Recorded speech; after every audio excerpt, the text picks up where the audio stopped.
Mas, kita makan siang di restoran Padang Jalan Juanda yuk. Demikian telepon singkat yang langsung saya jawab dengan perkataan iya. Inilah telepon dari mitra saya, ayah angkat saya, seorang yang 20 tahun usianya di atas saya yang merupakan mitra saya lebih dari 25 tahun. Saya juga komisaris di perusahaannya dan memiliki saham kecil di organisasinya. Dan itu dulu sebelum strategi lain muncul di kemudian hari. Bisnis dipegang olehnya lebih ada 16 perusahaan. Dan saya respect sekali dengan beliau, seorang asli Bali. Beliau adalah ayah angkat saya. Singkat cerita, hari itu kami makan berdua di restoran Padang favorit kami. Dia bercerita sambil makan bahwa 3 bulan ini kami harus pinjam sana sini untuk menutup overhead perusahaan. Saat itu kami memiliki 600 lebih pegawai dengan beban usaha biaya rutin lainnya kurang lebih 1 bulan 5 miliar ongkos yang kami butuhkan. Sudah 3 bulan ini kita pinjam sana sini, demikian dia berkata. Berat dan benar deh, sudah 25 tahun lebih kita berbisnis, kita tidak pernah telat bayar gaji. Dia memulai monolognya dengan nada serius. Kemudian dia berkata, kita ini para direksi dan pemilik harus gulung koming setiap saat, cari cara untuk menghidupkan perusahaan. Dan untuk itu pegawai kita tidak perlu tahu masalah.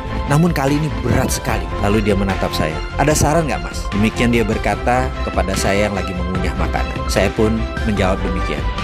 B, gini deh. Bagaimana kalau kita siapkan paket shake hand, golden shake hand kalau perlu. Kita adakan juga program pensiun dini. Kita minta mereka beberapa orang yang ingin pensiun dini, kita pensiunkan. Dan beberapa orang yang tidak perform, kita pecat. Kalau perlu, orang-orang yang mungkin lagi tidak kita butuhkan, kita rumahkan tanpa gaji. Bagaimana Be kira-kira? Mendengar suara saya tersebut, wajahnya berubah. Dia menghentikan makannya. Matanya menatap saya dan suaranya menegang. Kamu sombong, Mardi. Nggak ada rumus pecat karyawan itu. Nggak ada yang namanya dirumahkan.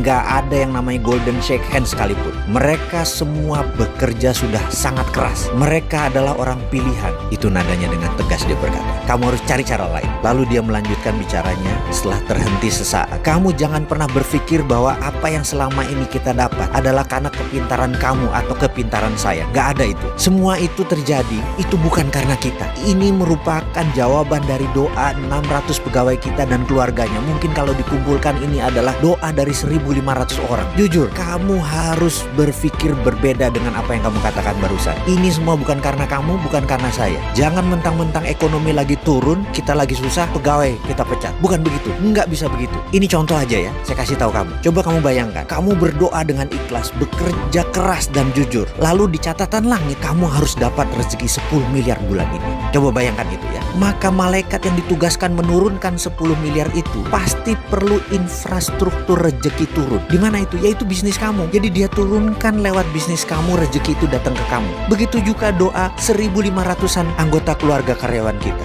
Begitu mereka harus dapat rezeki, di langit mereka tercatat mereka harus dapat rezeki. Maka malaikat itu kan menurunkan melalui perusahaan kita. Itulah yang membuat perusahaan kita berdiri lebih dari 25 tahun. Jadi itu bukan karena kepintaran kamu, bukan karena jabatan kamu, bukan karena saya. Kita ini hanya penyambung jalannya rezeki. Usaha kita itu adalah infrastruktur keluarga pegawai kita untuk rezeki itu turun ke mereka. Faham kamu? Jangan sombong kalau berpikir. Jangan mentang-mentang kamu pemilik. Cabut kata-kata kamu itu. Cari kata-kata lain, cari cara lain. Saya terdiam.